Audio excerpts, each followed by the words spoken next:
Hey there, let me show how to gather memory usage statistics using Visual Studio Code itself.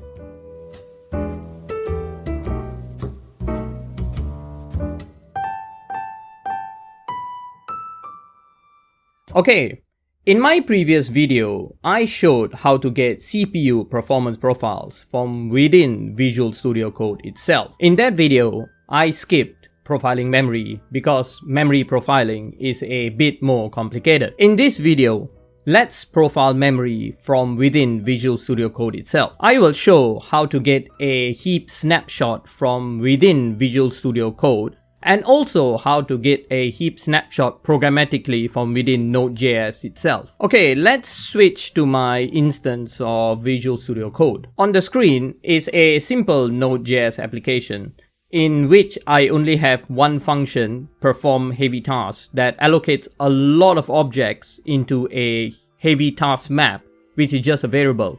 Each object is just an empty map. The function is wrapped by a handler for the HTTP get heavy.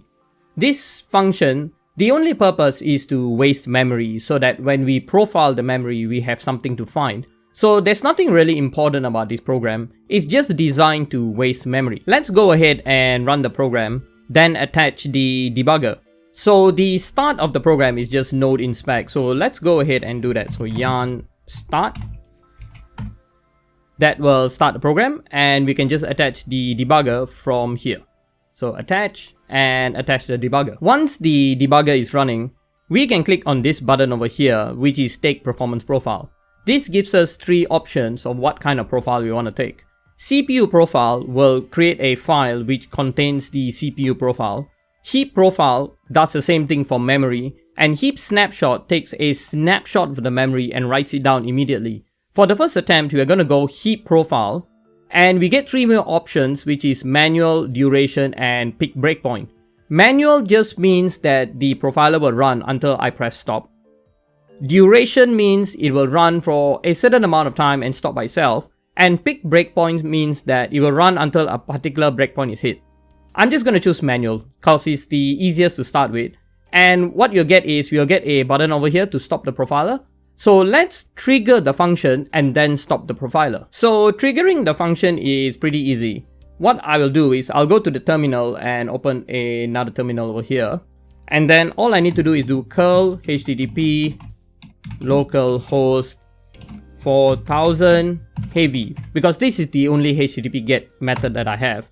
And this will run and get a 200 OK. So at this point, the profile would have been created. So if I press stop over here and go to the view of all the files, I get this file called VSCode profile, heap profile. This is the file that contains the heap profile that I just did. Now, if we click on the heap profile, we get a list of objects that have been profiled.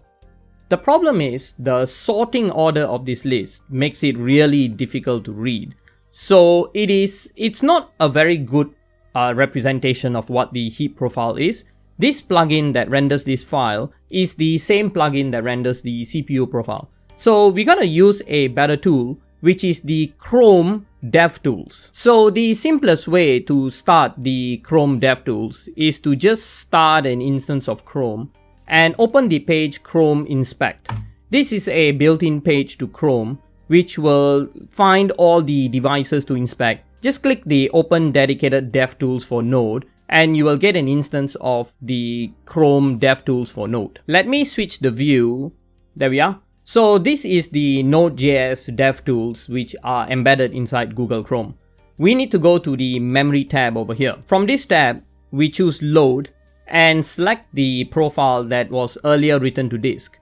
Once it has loaded, just click on it. Now this is the same view as Visual Studio Code because this is sorted as a tree view from top down. This is why it is difficult to see what this view is.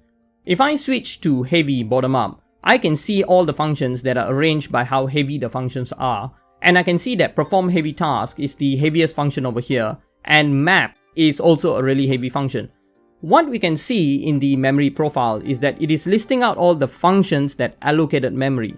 So in this case, I can see that a lot of maps were allocated, and it was allocated by perform heavy task. So if I were to be profiling this and I want to drill down on which functions allocated the most memory, I would actually look at the top of the heavy list over here. If I go to chart, I can also get a view, but this view is a bit more difficult to read. So I generally just go to heavy and sort it by clicking on the function or the size. Now this gives me all the functions, but what if I wanted to look at the objects itself?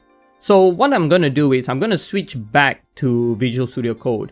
And if I go back to the debugger, which is still attached, and I go to take a heap snapshot, what I would get is I would actually get a snapshot over here, which is just the objects. If I click on it in Visual Studio Code, you can't really read these numbers. They are too numerous because there's no formatter to read this code. But what we can do is we can go back to Chrome and we can get it to decode the heap snapshot. So let's switch back to Chrome.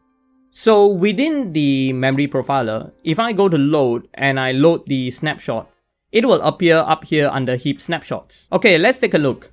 So if I go to heap snapshots, I get a list of all the objects. It's pretty hard to read the list of objects over here.